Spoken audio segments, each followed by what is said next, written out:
Do we want to go all electric by 2035? Is it practical to do it now? Well, we can make this whole discussion easy with the two-letter word, no. There's no such thing, of course, as a zero-emissions vehicle. The real question is, where are the emissions associated with the electric car? Because what you do with an electric vehicle is you don't eliminate emissions, you export them somewhere else. You have to dig up about 500,000 pounds of materials to make a single 1,000-pound battery. It takes 100 to 300 barrels of oil to manufacture a battery that can hold 1 barrel of oil equivalent of energy. Just manufacturing the battery can have a carbon debt rate ranging from 10 tons to 40 tons of CO2. And the plans that are in place to increase the use of batteries will require an increase in production of minerals like lithium, cobalt, zinc.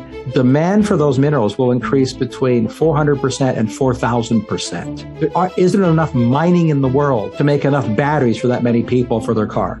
When we're talking about electric cars, the battery itself is not really recyclable, right? This is a nasty, for the environment, is not really good, right? If you want to talk nasty, it's the chemical processes to melt rock to make the battery. You have to literally melt rock with chemicals. The problem with the battery, it's a very complicated machine. People think it's like a box of simple goo. It's not. It's a complicated machine with thousands of parts. It's a machine just like an engine. You know, a steel engine is basically made up of steel and a couple other metals. You could just take it, crush it, melt it, and recycle it pretty easily. The battery you have to disassemble very carefully. If you Google up a picture of somebody trying to recycle a battery, they're wearing a hazmat suit.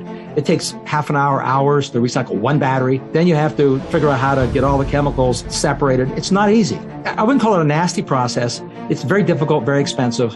So the world's going to generate millions of tons, millions of tons of waste batteries, which will be very expensive and very difficult to recycle. We're already on that path.